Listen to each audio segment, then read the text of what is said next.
Before I start today, I'd just like to thank everybody for 2,000 subscribers. It's just mind-blowing to me that a stadium worth of people have pressed a button to say that they want to see more of the stuff that I make in my free time. So yeah, thank you so much. I've got a bunch more videos that I'm working on at the moment. Lots of stuff in the pipeline, lots of stuff to get excited about. So yeah, thank you so much. Like, sub, do all that stuff, and let's get into the video.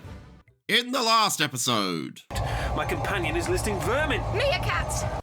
And now the continuation. Next, we have Grand Theft Cosmos. Grand Theft Cosmos is the fifth story in the second series of the Eighth Doctor Adventures. Written by Eddie Robson, this one is primarily a comedy involving an art heist in 19th century Sweden. There's a lot going on in this story. It is dense, it is so dense, there's a lot of moving parts, but that's not always a bad thing. It's genuinely funny. While riding the electric railway to Stockholm, in the late 1890s, the Doctor meets Fredrik Simonson, a man who acquires art on behalf of His Majesty the King of Sweden, and he just so happens to have a particular interest in the works of one Claudio Tardelli, a Renaissance artist whose works were centuries ahead of his contemporaries in style and technique, but sadly nowhere near as remembered, seeing as very few examples of his work survive. Simonson considers this to be one of the greatest tragedies of the art world. I am determined to locate those remaining examples and bring them together. Do you have many? One piece of which is apparently on this very same train. Meanwhile, Lucy runs into a pet Karen from Human Resources, who's here with a headhunter, the bounty hunter from Series 1, who was hired to track down Lucy and bring her back to her job at Hellbert Logistics, so she could do a desk job in a giant war machine that just so happens to look and function like a normal office building. It's a whole thing. Karen? Oh, Lucy. Oh, fancy seeing you here. Yeah, it's a bit of a turn-up. I thought you were dead. Who told you that? No, I'm super. Never been better. I must have misheard. Yeah. I mean, after all, Karen's dead does sound a lot like Karen's in Sweden in the late 1890s, doesn't it? Karen was Lucy's co-worker in this giant war machine that looks like an office building. She was originally destined to be a conservative, tyrannical dictator, until the Time Lord's altered events misplaced her and confused her with Lucy. After the events of the final two-parter of the first series, the headhunter had taken on Karen as her personal assistant and lackey, and the two have since gone on numerous adventures throughout time and space, taking up bounties and stealing shit, and this time they are looking for the Black Diamond, an example of one of Claudio Tardelli's few sculpture pieces. It soon comes to light that Claudio Tardelli's numerous works haven't disappeared through mere happenstance or just the sands of time. But Tardelli's obscure because I've done my level best to keep him obscure. Oh, you're not a fan of it? Well, that's putting it mildly. It's all because the Doctor has been tracking them down and destroying them. I encountered him on a visit to Rome and realized that wherever his works were displayed, they warped the fabric of reality. They changed the people who looked at them. How'd you manage that? He wasn't human, despite appearances. Obvious metaphor is obvious. It's an allegory for works of art and media with problematic messaging, or maybe works that have been designed as propaganda. In this case, it's space magic, but Tardelli made a lot of it, and it sounds like the King of Sweden has a collection of his works back at his place. The King of Sweden at this time is King Oscar II. Acutely intelligent, he was very influential with connections all over Europe and the world. He was highly respected as an arbitrator, making him very influential on the international stage. So if he were to fall under Claudio Tardelli's malign influence, it would have untold negative consequences for world history, which is saying a lot considering the horrors of the 20th century. What follows is Ocean's 11 19th Century Edition, Lucy and the Doctor competing with Karen and the Headhunter to get the real Black Diamond first, and for the Doctor to remove every example of Claudio Tardelli's work before it can cause any more damage. We can't land in the TARDIS and start poking around. We'll attract attention. Yeah, that ship of yours does make a racket. Well, I'm sorry, but there's no way to make the rending of the space-time continuum any quieter. It's not supposed to make that noise. You leave the brakes on. Yeah. Well, it's a brilliant noise. I love that noise. Assuming the new piece is going to be stored in the same place, I think we can get them all in one maneuver. But you need to get us some information first. Throughout the story, Lucy gets the guard drunk, pretends to sell the TARDIS, the Doctor invents some tech that makes stealing easier, and the Headhunter has her own side quest to offer Claudio Tardelli a job. Yeah, he actually shows up in the story at one point. He is played by Christopher Benjamin, who you might also recognise from Jago and Lightfoot series, which I'm still too poor to afford. Don't expect a video on that anytime soon. What really interests me though is the political allegory of play. Despite the malign influence of Claudio Tardelli, he is a really good artist, and his works are magnificent in their own right. It's what caused Simonson to fall in love with his work in the first place, but the Doctor has chosen to destroy every single example of his work, which is something that he comes to regret, and rightfully so. Actually, no. That's what I did with the others I found, and I think I was wrong. All I did was to make the remaining paintings more valuable, more desirable. Perhaps they could be displayed in a context that would strip them of their power. Let people see them for what they really are. Lucy and the Doctor are on point and a joy to listen to. Miss Palmer Tomkinson. Yeah, I got a bit carried away. Oh, my throat is killing me. I've been doing my posh voice for an hour. As are the Headhunter and Karen, played by Katarina Olsen and Louise Fullerton, respectively. Oh, you were coming on a hover platform or something! Thought I'd get into the spirit of the times. Their dynamic and chemistry is remarkably similar to the TARDIS team, despite their relationship being very different. It's simply wonderful. Here's to crime. Cheers. Cheers. But it's not crime. It is really, though. Next up, we have the Zygon who fell to Earth. In the first of the Series 1 videos, I said that Lucy's Auntie Pat would be used to emotionally fuck with you. And here is where the fucking begins in earnest. Hey there, quick note from the editing room. I usually like to use images of the actual voice actors to portray the characters, but when doing my first 8th Doctor adventures, I couldn't find any for Auntie Pat. As far as I can tell, Lindsay Hardwick has only really done these 2 plays for Big Finish, and I wasn't going to track down her socials, so I ended up giving up and just using a stock image of someone who looks vaguely punk. Then when I started this video, I realised I actually do have photos of Lindsay Hardwick. I did all along. They were on the CD inserts. So yeah, that's why Auntie Pat looks different now. I'm an idiot. The Zygon Who Fell to Earth is probably the best Zygon story in the Big Finish range, and definitely better than anything the TV show has ever produced. Aside from the first Zygon story in the 4th Doctor era. For those of you who haven't listened to the first series, or haven't seen my video on it, here is some backstory. Auntie Pat is Lucy's favourite aunt. She helped raise her and she was like a second mother to her. Or at least she will be in a decade or two after Lucy is born. In Series 1, her and the Doctor met her back in the 70s when she was in her glam rock phase. She was a struggling musician trying to make it, but failing in the attempts just like so many others did. Her band had just broken up when she met the Doctor and her niece from the future, who has a very bad habit of letting slip depressing details about her future. What are you saying? Nothing. What am I in the future, seeing as you know so much about it? You're nothing, Auntie Pat. I mean, were you not a drummer or a star or anything? I'm nothing. You're just Auntie Pat. Also in that episode, there was Bernard Cribbins and a boy who writes songs what he gets from aliens, and they're under siege by purple furry people eaters. It's a really good listen. It's crazy. I love it. Big Finish also produced a glam rock song for us, and this one is no different. I mean, points for effort. From Auntie Pat's perspective, that was 10 years ago. For Lucy, it was probably about a month. Maybe you'll tell me now what you two are playing at. We're here to see you, Auntie Pat. You two are trouble, I know that. Nonsense. There are no monsters this time, are there?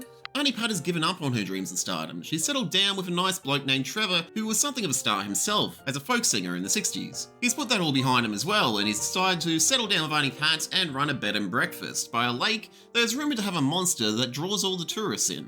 This is all rather sour when some business people from Trevor's old music label decide to pay them a visit.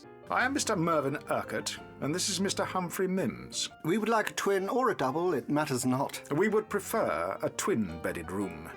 We're both in the pop music industry. Honestly, I really love these two. They're like an old married couple. You will do your best to seem normal. Of course, second in command Urtak. And don't call me that. I'm Mervyn Urquhart, and you're Humphrey Mims. You're not going to get used to that name. Humphrey. Humphrey.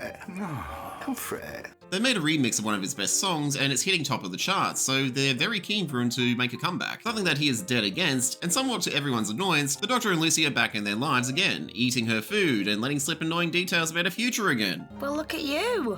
You're running this place. You're married. I never knew you were happy and successful in 1984. That's great. Lucy. What's that supposed to mean? But Trevor is not all that he seems. There's a body print machine in the basement, and Lucy witnesses Humphrey Mims suckling off the monster in the lake, Luke Skywalker from Last Jedi style. The monster in the lake is a Skagra. Zygons need to suckle its milk in order to survive. Humphrey and his boyfriend are Zygons, and so is Trevor. And when the Doctor breaks the news to Auntie Pat, she's only really annoyed that he's been snooping around. What gives you two the right to come galumphing in here? Acting all mysterious and superior. He's an alien. Trevor is a Zygon. Of course. I knew that. What? Yeah, she's known all along, and she's actually kind of into it. He's my great big hunk of Zygon. Oh, Auntie Pat, look at him. Big red rubbery thing covered in suckers. Yeah. Venom sacs in the tongue. Yeah, I'm getting the point, thank you. Nice. I never expected prejudice from you two. He's from outer space. So what? You're the same, Doctor. Quite, but I don't destroy ecosystems and enslave populations and suck out people's minds using organic crystallography, do I? Neither does Trevor. He's a Zygon. They're all like that. For two of those things, you could say the exact same thing about any modern day human. We're all destroying the world in our own special little way. All we can really do is mitigate the damage. Is the Doctor just playing favourites because we happen to look like him? Yeah, the Doctor's kind of racist sometimes. He sees a bunch of individuals invading the Earth or something, and then he just assumes that every single member of their race is exactly the same, just wanting to invade Earth and be all monstrous and stuff. I'm not up to anything, Doctor. There are no nasty plans to take over the world. I've been here for years. I love the world, the human race, the Lake District, and most of all, I love my Patricia. It's really nice to see him confronted with it sometimes. Trevor's real name is Hagoff, and he was once the leader of this crew of Zygons who was sent to find a new home after their planet was destroyed. But what we eventually find out is the Time War. They found Earth, and he's gone native. And the Zygons have been busy worming their way into positions of corporate authority, taking the identities of captains of industry and infiltrating the media. Using their positions, they have ramped up the production of CFCs and hairsprays and air conditionings, and even in CDs. Apparently they emit it when they're playing. I don't know if that's true or not, but it says so in the audio, so it must be. Along with pushing for coal-powered power plants and petrol-powered vehicles, and suppressing any alternatives. While they're doing this, they're pushing out a torrent of misinformation. Climate skeptics, all the misinformation that's dooming us right now, you can blame it all on the Zygons. Anything that emits hydrocarbons or CO2 into the atmosphere, they will produce to warm the planet and widen the hole in the ozone layer to terraform the Earth to be more tolerable for Zygons. And all they need is Hagoff to kick things into high gear. Him and the pendant that he gave Auntie Pat when they fell in love. She never takes it off. I mean, it's very precious to her.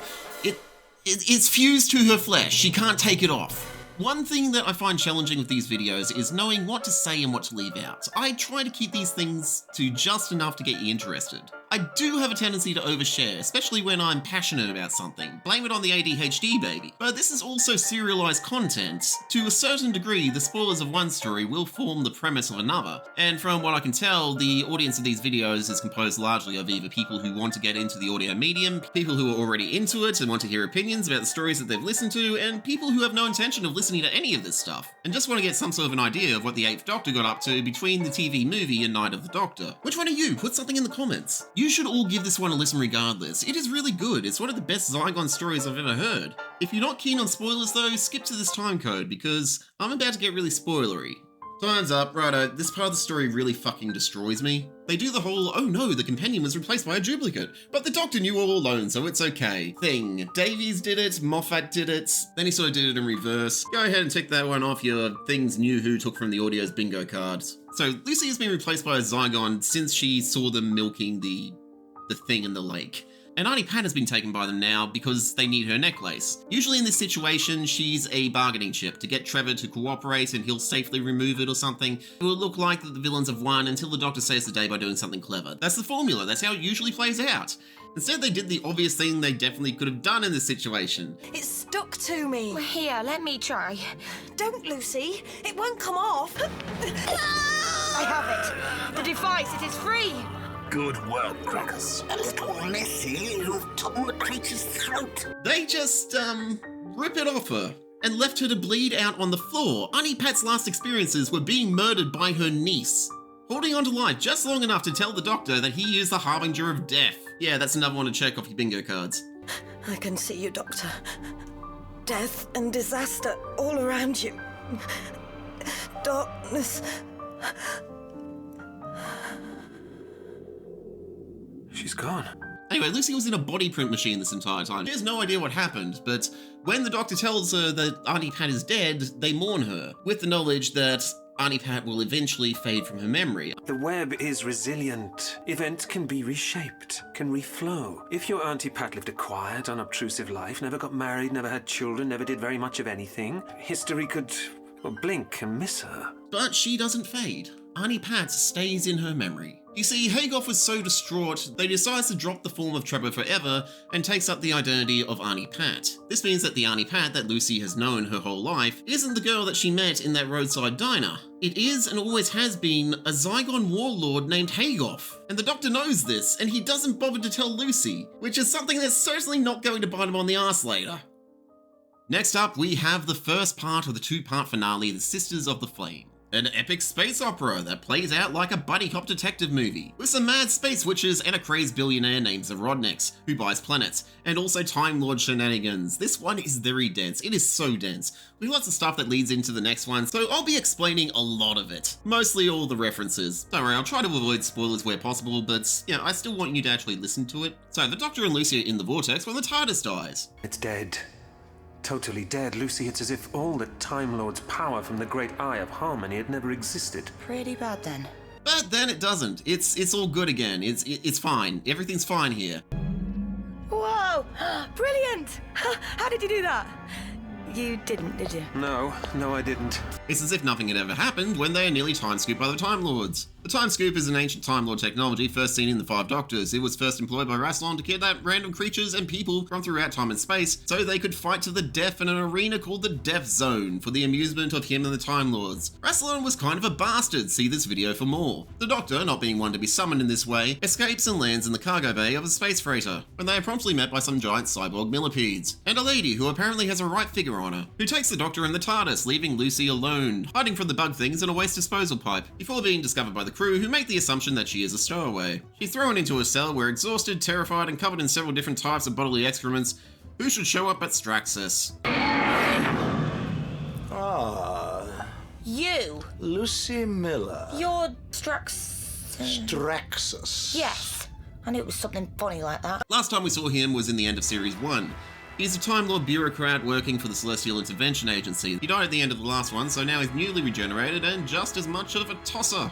Excuse me, I shall have to report back. They'll probably ask me to have another go. Another go at finding the Doctor, you mean? Yes. What a clever girl you are. He's looking for the Doctor, and the Doctor isn't here at the moment, so he just fucks off and leaves Lucy to her fate. Don't leave me here!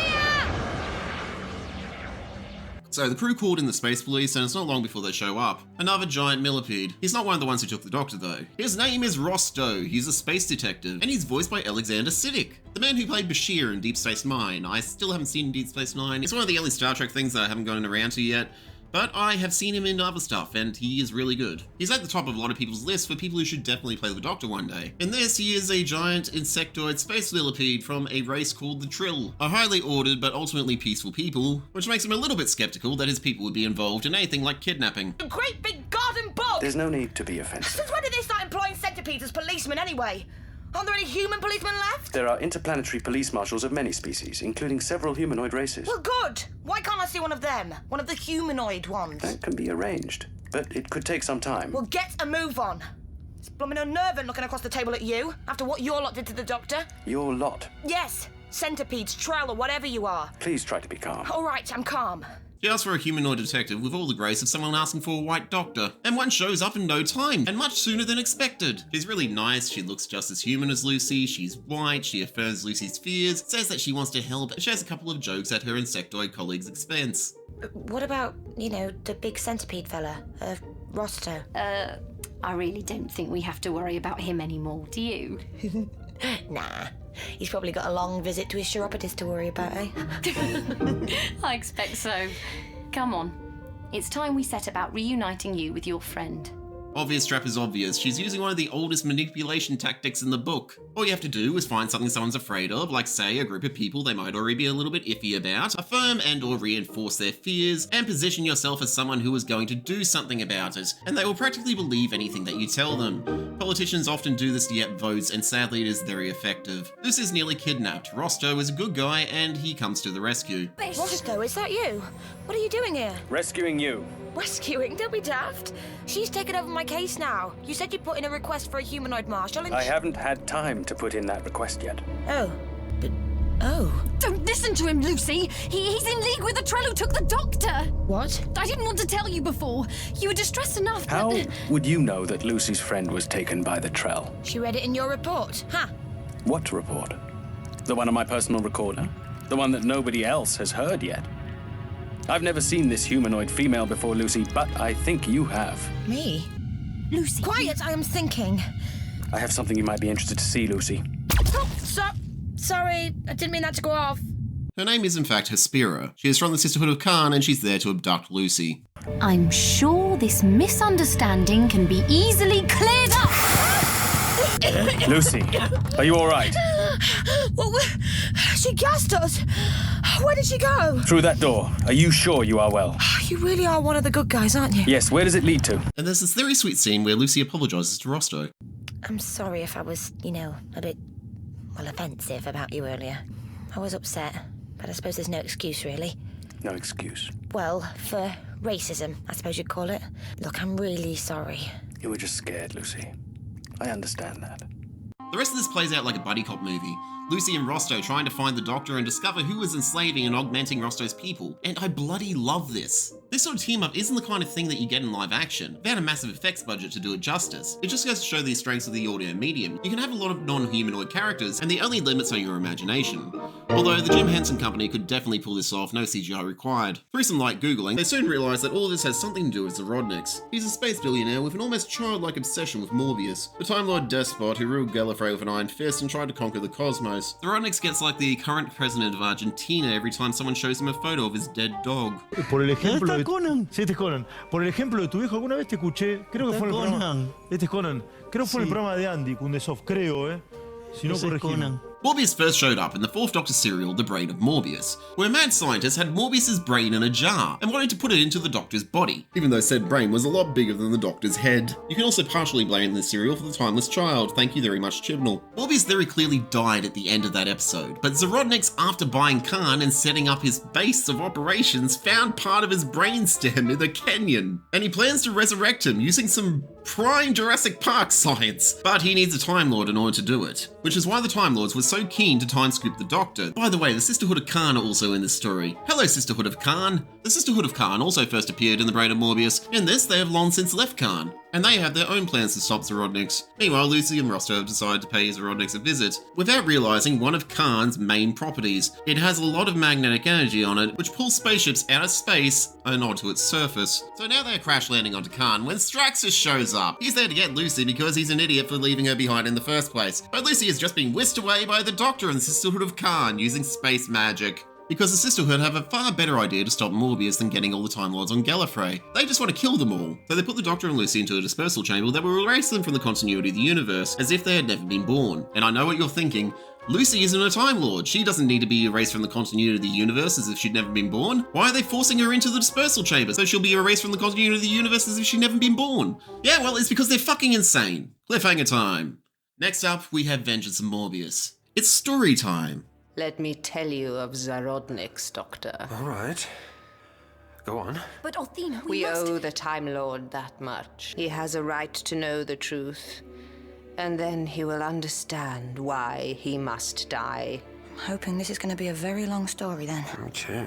So it turns out the Sisterhood of Khan have been killing Time Lords for ages now, simply because they heard that Zrodniks was looking for one. The new show treats the Sisterhood of Khan like they are wise, omniscient, and ultimately benevolent. But in the old show, they were just a bunch of crazy space witches in a one-off episode. The whole point of them was to criticize the idea of seeking immortality, because immortality is a curse, not a blessing, don't you know? How many centuries have passed while you have remained unchanged? How long since anything here changed? Nothing here ever changes. Exactly my point. No progress. Rather than a running stream, they have become a stagnant pool. The same people with the same beliefs, practicing the same traditions, further stagnating, never changing, and ultimately never learning. So damn set in their ways that it took an outsider to realise that their flame was dying out because they didn't bother to clean the damn chimney. After story time, they're keen to shove them into the chamber, but when Lucy tells them that Straxus was on the ship when they space magicked her out, and they have just practically gift-wrapped a Time Lord for Zrodniks, they let the Doctor and Lucy go so they can go and save the day. But before they can do anything useful, they're captured by the Time Lords who time scoop them, thinking that they just saved the day when they actually just made things a whole lot worse. And now it's too late. Zrodniks has already made himself a new Morbius Jurassic Park style. He makes short work of getting in touch with the Time Lords and telling them that they're all fucked. Morbius 2.0 has a stellar manipulator, I guess, which he uses to drain the Eye of Harmony of its power, forcing the Time Lords to do a tactical retreat of their entire civilization, I guess, leaving Morbius free to do the thing that he's always wanted to do, and ravage the universe in an orgy of blood and conquest. 10 years later, and he owns most of the known cosmos, Rosto has been borged and can't say anything except for Lucy Miller, and Straxus is in the basement because now and then Morbius needs to sip on him, draining his life force because Zrodniks did a botched job and he needs Straxus in order to survive. Aside from that, he's practically won. He has a growing collection of monuments from every world he's conquered, including the Statue of Liberty. This is one of the better two-parters of the 8th Doctor Adventures range. It's all over the place, it's just a little bit stupid at times, but damn it, it is fun. From pairing Lucy up with a 10-foot centipede detective named Rosto, to the Time Lords with their usual smug incompetence and overestimation of their abilities to not fuck shit up, and the resurrection of Morbius. It all sounds really silly when you lay it out, when you look at every individual piece. Like it couldn't possibly work, or you couldn't possibly take it seriously, but it's work, it's really effective, engaging, entertaining, and soul-destroying at times. What they did with the character of Morbius is brilliant. brilliant. They made him like a dog chasing cars. He doesn't want to catch it, he just wants to go on chasing. Conquest, domination, this is what he lives for, but it's all too easy. He was reborn and he quickly achieves everything that he's always wanted to achieve, but he finds it all hollow. What do you do after you've conquered every sentient race in the cosmos? How do you top that? What is there to live for when you've already achieved everything that can ever be achieved? They bring so much nuance and depth to a character who at this point was nothing more than a screaming brain in a jar. And the ending, oh my god, that ending is just heartbreaking. With Sheridan Smith putting in a performance that gets you every time. The Sisters of the Flame, Vengeance of Morbius is one of my all-time favourite two-parters in this range. It's one that I keep coming back to, and I highly recommend that you check it out. So, that's your bloomin' lot. It's bloody fantastic. Highly recommend. Sadly, the hard copies are out of print and hard to get without spending a lot of money. But they're a lot cheaper on download, especially seeing as they've released the second series as a box set for download only. They seem to have timed the release schedule to when I'm working on these videos, which is convenient, but I also get the feeling that Jason Haig Ellery might be spying on me. But they're also free on Spotify, you don't have to spend any money. What's your excuse? Give it a go. Sorry the videos have been taking so long to get out. I think this is the longest gap so far. Things have been a lot lately. The world is a little bit more messed up than usual, and it's hard to find enthusiasm to do anything more than just staring into the void, but I've got some more free time than usual coming up, so I'm getting back on it. I've got more content on the way soon, like a video for the Shulker Doctor, and a guide to Sutek. Don't forget to like, comment, subscribe, hit the bell in its big stupid shiny face, and I'll see you in the next one.